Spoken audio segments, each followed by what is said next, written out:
Hey there, Greg Williams here. I am going to be writing an offer today and wanted to walk you through the steps. So at this point, I have already created the file for Alex and Luis Rivera. I already have their pre-touring agreement signed. So at this point, we have identified a property that they'd like to make an offer on. Let's just jump right into it. I'm going to start by clicking Add Forms. What we have here is are these little form packets that we put together that have all of the documents that you might need to put an offer together. So you're never really going to be in a situation where you click select all and you take all of these documents. We're just going to kind of piece it together. So for starters, let's do our brokerage compliance type stuff. So we need to have the affiliated business disclosure. We're going to do the wired fraud prevention notice. And if the offer is not accepted on this, at least we'll have this stuff already signed moving forward. This is a newer home, so we don't need lead paint disclosure. It's not in an HOA, it's not in a condo, so we don't need any of these riders. So we will add in the purchase agreement. When you see here that it says auto balancing percentage or money sign, that's on page 1. I'll show you once we get there. That's essentially going to do the math for us on page 1. And that pretty much does it for these documents. I'm going to click Add Selected Forms. And one thing that's pretty cool about this program is that the forms can communicate with whatever we put into the file information section over here. So I'm going to do this right here. I'm going to click Import Values, Import from Info Fields. And this is going to bring in some names for us, including our office name. So right there, we've just refilled this. And I'm actually, instead of putting office name, or excuse me, instead of putting agent name, this should be the office. We're going to be coming out with a updated affiliated business agreement in the near future.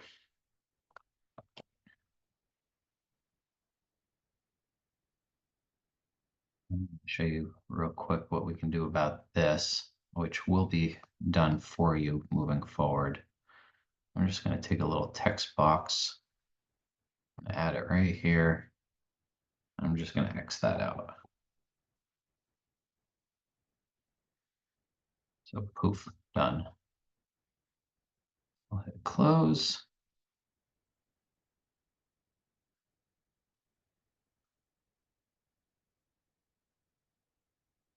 Now, the reason we want this wire fraud prevention notice here is because, I personally have encountered some wire fraud issues with one of my customers. I had a scenario where a couple days before closing, one of my buyers reached out to me pretty much in tears, telling me a story about his daughter and son-in-law were purchasing a home, and they wired $300,000 to the closing agent. And unfortunately, some scammers somehow got into their email account and changed the wiring information. So the 300,000 unfortunately went overseas and was never seen again. And unfortunately, those buyers never got to buy a house. So it's important to make sure that we just make the public aware of wire fraud. If best case scenario, you want your buyer or seller, for that matter, to reach out to the closing agent before they send the wire, just to confirm the wiring instructions. So what we'll do here is start filling this out. This is the property we're making our offer on. I'm a big fan of copy and paste, so we're going to be doing a lot of that today.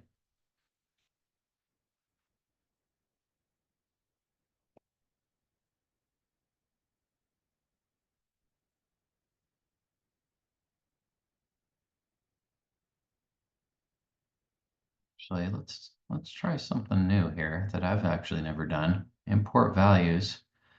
Looks like we can import some stuff using our MLS ID. So we'll experience this together.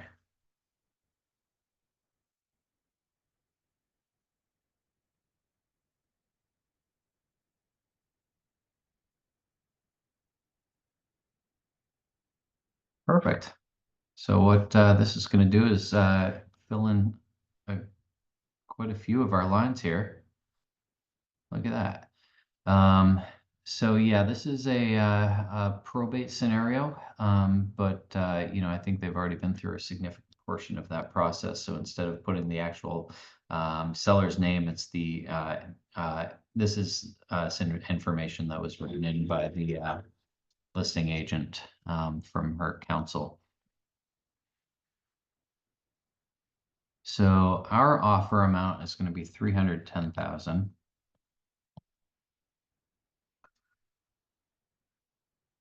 We're going to make a $6,000 deposit. And some of this stuff has been pre-filled out.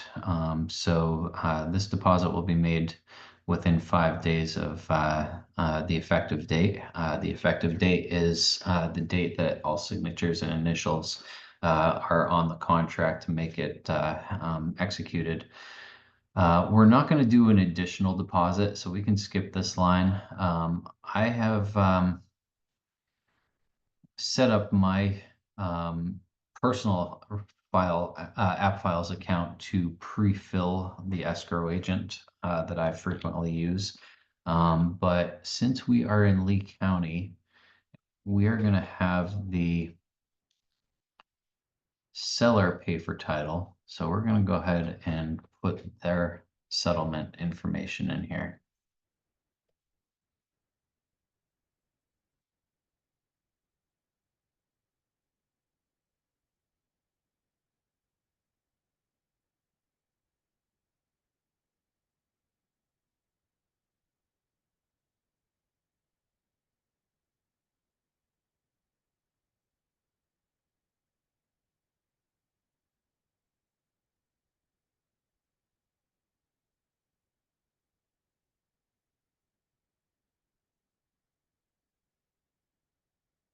All right, so we're not making a secondary deposits. We're going to skip that one. For financing, they are going to put 3.5% down. So this is the autofill that I was talking about, the auto balance percentage number sign.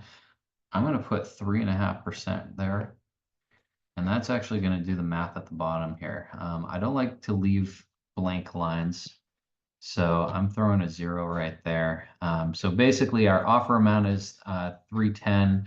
There's going to be a deposit of 6,000. The loan amount is 3.5%. So the cash due. Oh, I'm sorry. I've got to reverse this. 96.5%. Because they're doing 3.5% down. So now the cash due at closing is $4,850.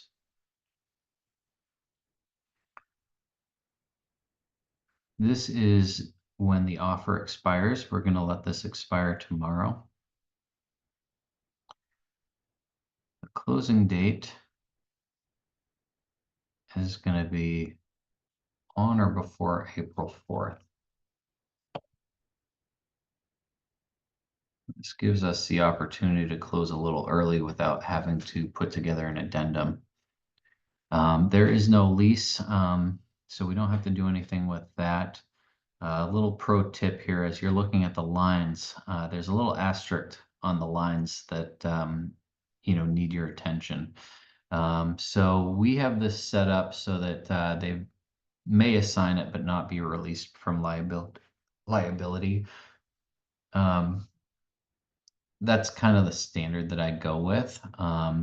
This top one would be may assign and be released from liability, which is probably not something that you're going to use very often. And this one says may not assign the contract. The reason you want an assignment is in case our buyers decide to put together a trust or an LLC, this gives them the ability to assign the contract to their trust or LLC.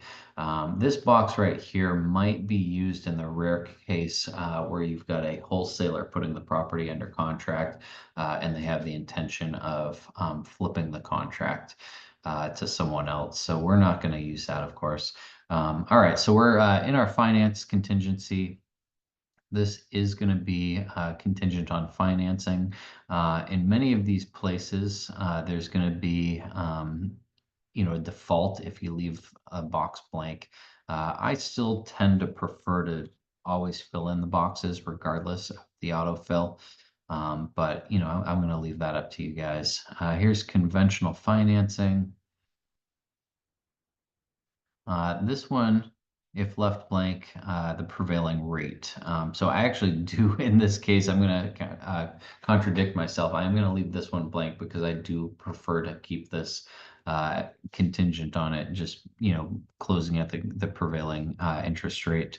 30-year financing is what we're going with.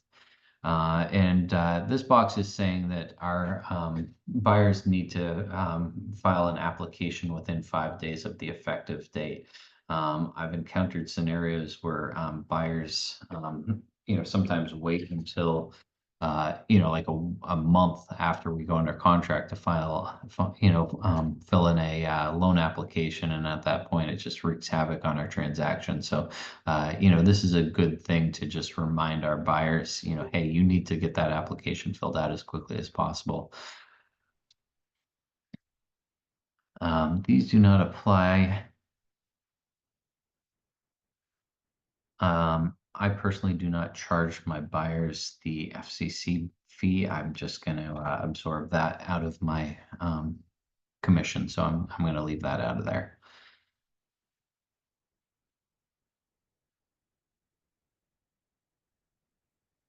So this box is referencing what we worked on in page 1. The seller is going to choose the escrow agent and the closer, and they're going to pay for title insurance. So where were we? We're right here. So this is going to be kind of a default that I've already checked within Appfiles. I want to show you real quick. If you go into your Appfiles home and you go into form values right here, you have the option of pre-filling out some of your forms. So you can see right here, I've pre-filled out some of these forms. So that way, when you pull up these forms in future transactions, they're already partially filled out for you. So anyway, we're going to continue along here.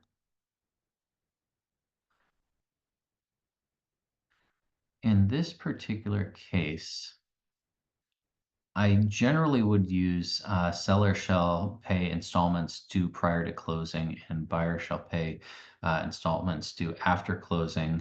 This is pertaining to assessments. I generally use this one because basically it's saying, seller's responsible for assessments up to the day of closing, and then the buyers are responsible for them after closing. But in this case, this is a Cape Coral contract, and there is a city assessment in place for the water and sewer. And my buyers are going to ask the sellers to pay for that city assessment at closing. So this will be the case where you actually check that box.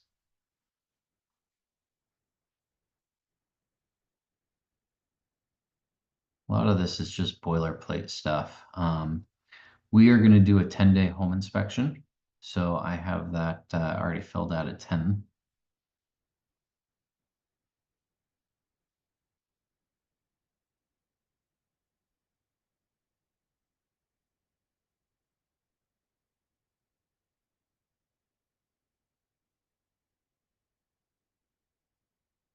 Now we're getting into the addendums. One thing that I needed to add to this that I did not is the compensation addendum. And I believe this one also has the defective drywall addendum that we're gonna have to have our buyers sign. So I'm going to close this form packet out real quick. And I need to add our compensation addendum.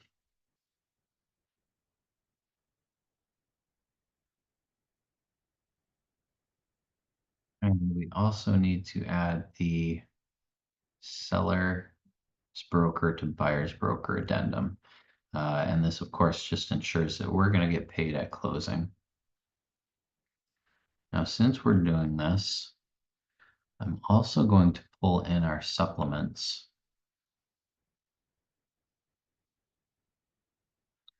Got the seller's disclosure.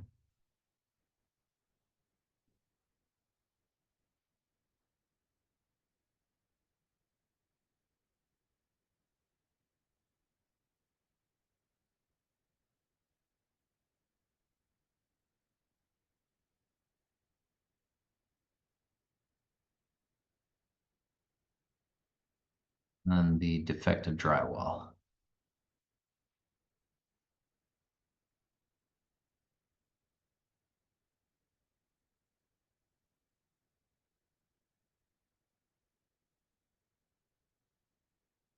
The listing agent opted to go with the defective drywall disclosure just because of the um, age of the home, but we haven't seen any evidence of defective drywall on the property.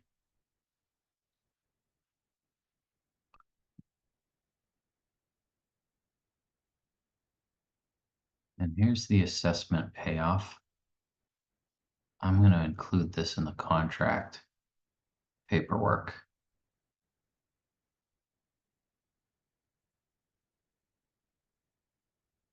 So now we're going to upload these documents.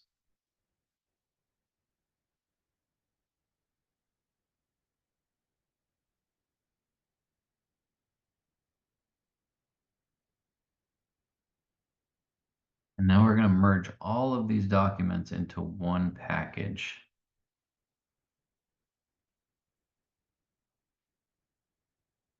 So we'll go to Actions, Merge Forms,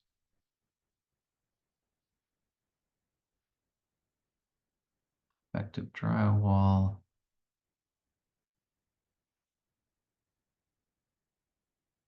Seller's Disclosure.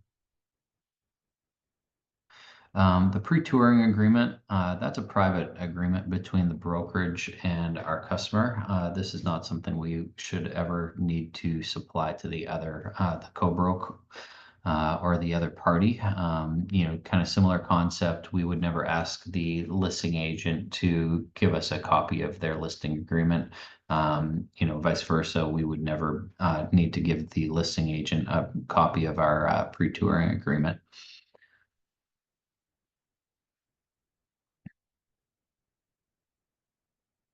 All right, so we're going to merge all of these and let's change the name of this form packet.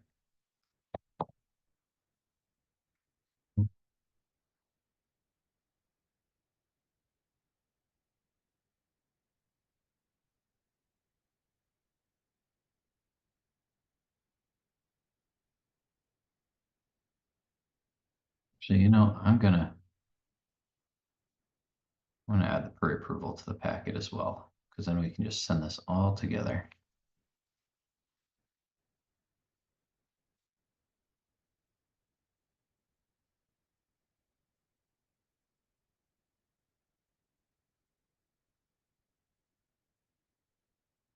We can import the values again.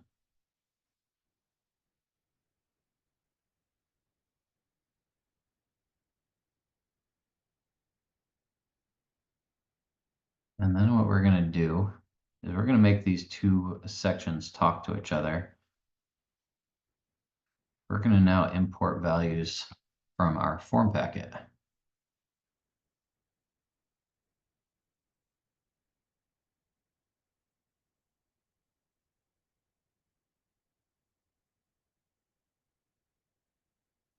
Now we can see this whole section has a significant amount of information. We can import values from that info field.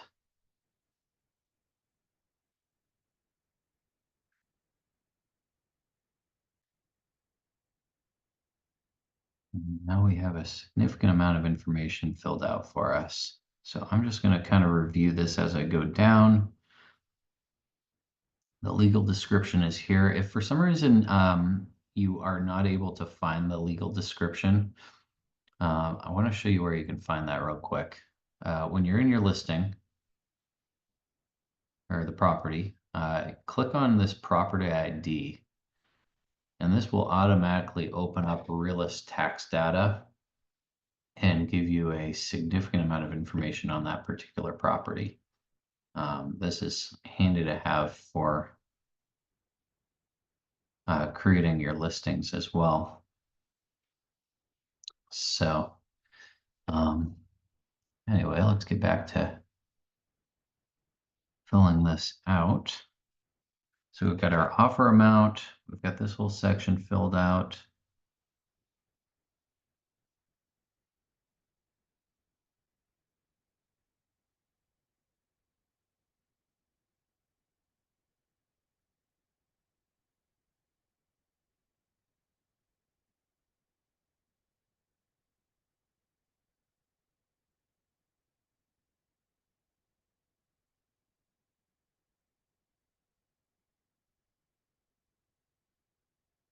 This is we need to make sure that we incorporate our compensation agreement. And what I want to do real quick is double check what the name of that compensation agreement is. It doesn't actually have a name, excuse me, letters. See, this is kind of what I was looking for. So I'm just gonna check other. Unless the compensation agreement was added over here somewhere.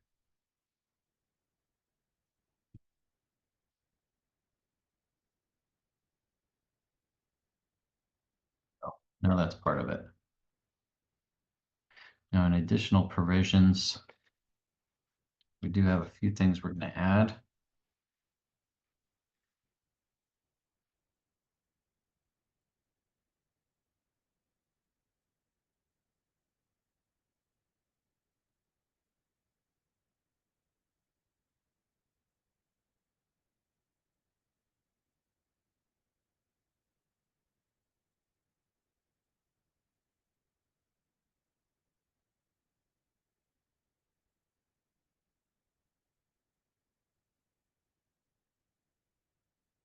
And I believe there's some additional information we need to copy and paste into this. All right, correct. Hurricane window and master bedroom will be fixed. Perfect. I did reach out to this listing agent before I put this agreement together. I find that it's most effective to chat with the co-broke ahead of time. That way we have as little back and forth with negotiations as possible. So I kind of clarified the timeline of when the seller wants to close. And that's where we came up with our closing date. It just confirmed, the situation altogether, the correct window, whether or not this is still in probate. We are going to write in there that the seller is going to pay the assessment balance, even though this says buyer is to assume it.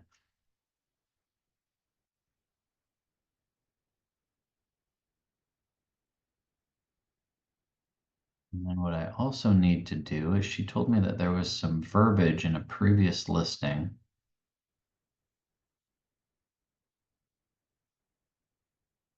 that needs to be copied and pasted into it. So let me see here.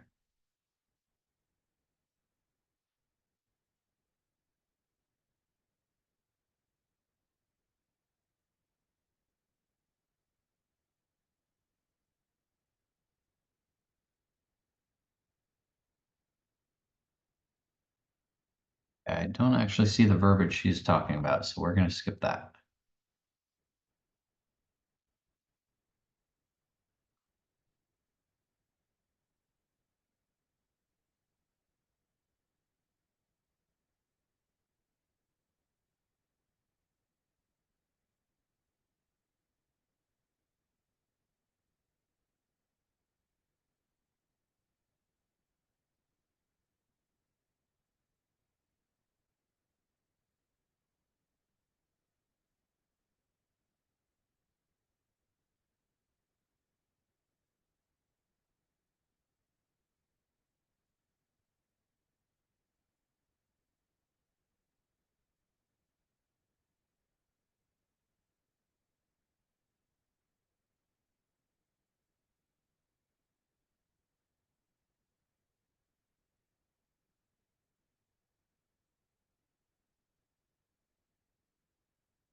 That sounds good for that. So this auto-filled the two agents' information here. This is the drywall. So now we need to figure out how to add the buyer initials on. So to do that, you click Edit.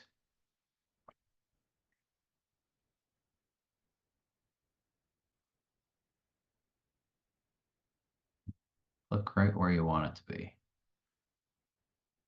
Then we need to designate the second buyer right here.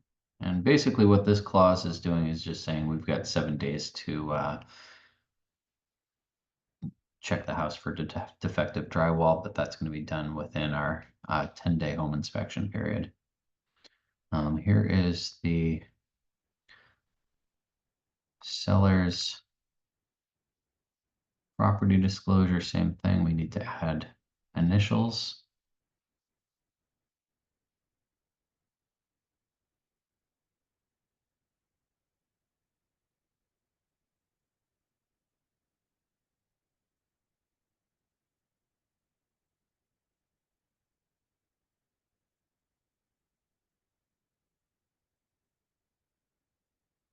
This is kind of the tedious part where you get to watch me just click boxes.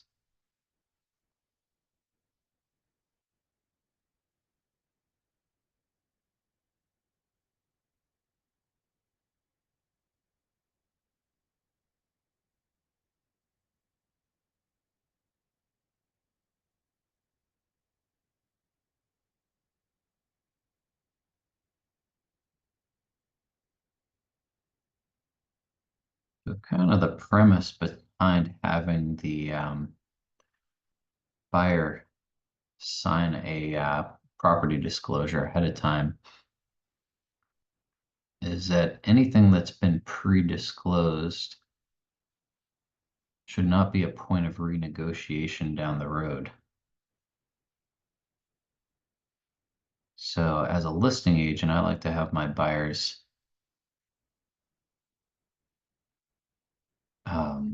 sign these ahead of time, just so that we aren't going to have to renegotiate a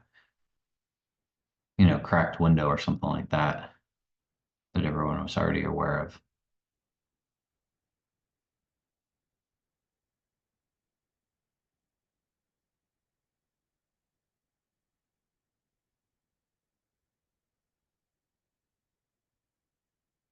And that's OCD out there. I will line this up for you.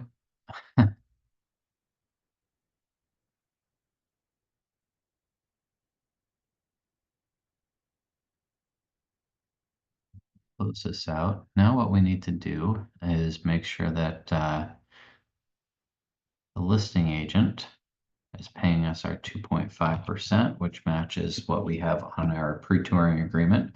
I did reach out to her and confirm that it is the listing, the seller's broker that's going to be paying the compensation, not the seller directly. And I did confirm it was 2.5%. So again, we need to make sure that we communicate with the co-broke before we write up these offers.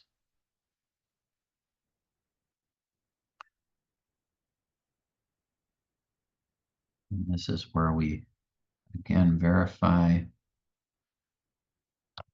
2%. This is the compensation agreement from seller's broker to buyer's broker.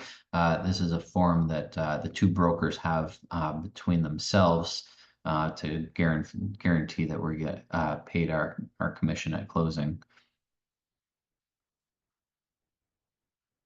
And this is that loan payoff for the assessments. Since we've incorporated this into the contract, I'm going to go ahead and have the buyers initial this.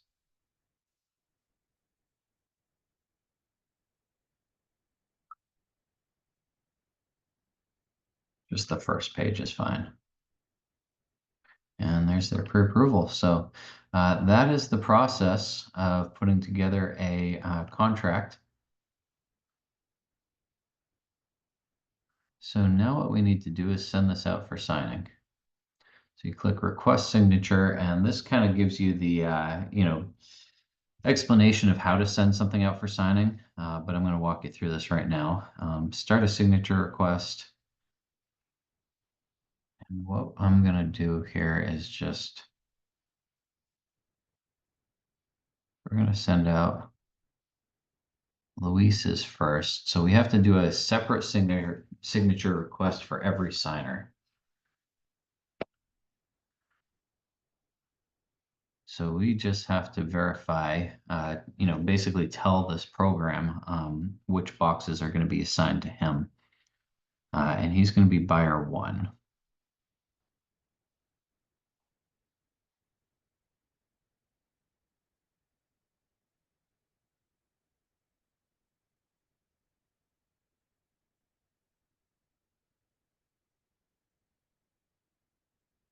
Now, the editable fields section, basically what would happen is anything that we check here gives our signer the ability to fill in the text boxes within a contract. In this case, I'm not going to highlight anything, but, as an example, if I was sending this out to a seller, I would select all on the property disclosure, and then the seller would have the ability to fill in those boxes as they go. And then this section,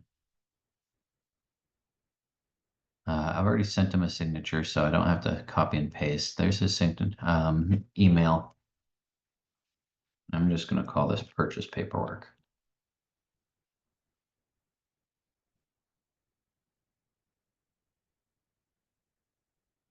And you can have your signature automatically put in here. We can walk through that through a different recording. And then this is the notification section. Once he has signed, whoever has a checkbox is going to get an email notification that he signed. So request signature, this just went to his inbox. Now, what's also kind of cool about this is that I can take this link, I can copy it, and I can text message this link over to him, and he can, all he needs is the link. He doesn't need the original email that got sent to him. So, if you've got a customer that, says, oh, I don't see the email, resend it. You can, of course, resend it right here, but you can also text message the link. Now, another thing that's neat is that we can continue to modify this document right up until it's signed. So let's say, he changes his mind and he wants to increase the offer to 315.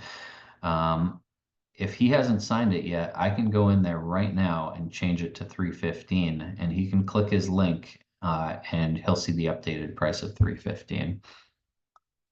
So that's done.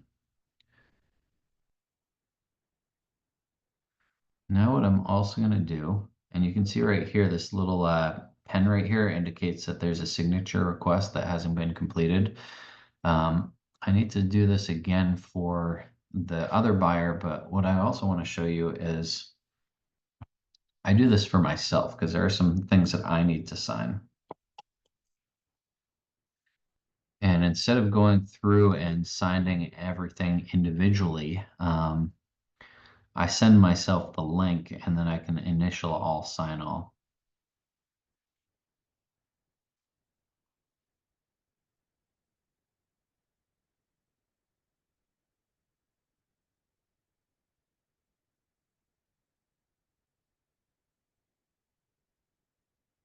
I'll show you how this works. I select myself.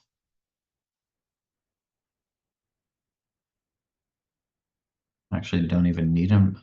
I'll keep this so you can see the notification when it's done. But right now, I now have two options. I've got this signature request. It would have just come to my email. You can see this is the same link. So I can click it here, or I can come right here and I can sign it just clicking that. So I'm going to click initial all.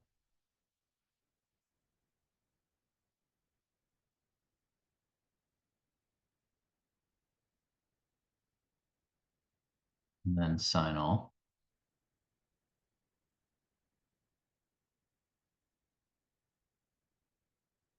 And now that that's been signed, I'm going to get that notification because I clicked the notify all button. And there we go. Now, what's also neat about this email is that when you get this, when you click on this, it's going to open up that app file. So you don't have to go through all your app files to try to find this file now. You can just click that link and it's going to bring you right in there. So we've got one more signature request to do, and then we will conclude the recording.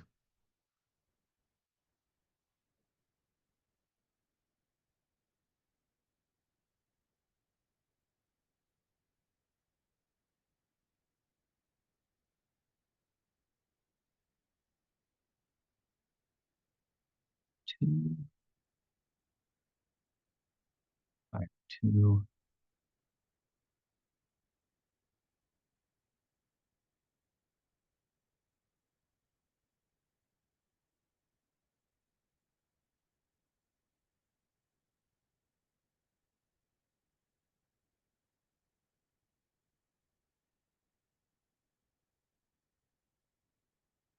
Done. All right, so we've sent out our signature requests. Now let's say this is now signed. Since I put this whole packet together, everything in this packet needs to go to the listing agent and seller. So I can just click download right here. It's going to download this whole group of paperwork, and then I can just email this away. Once everything's completed, eventually we don't want all this paperwork put together. So at that point, we can click split forms and every individual document will be separated. So anyway, that's how you put together a as is purchase agreement in Appfiles. As always, feel free to reach out if you have any questions. Talk to you later. Take care.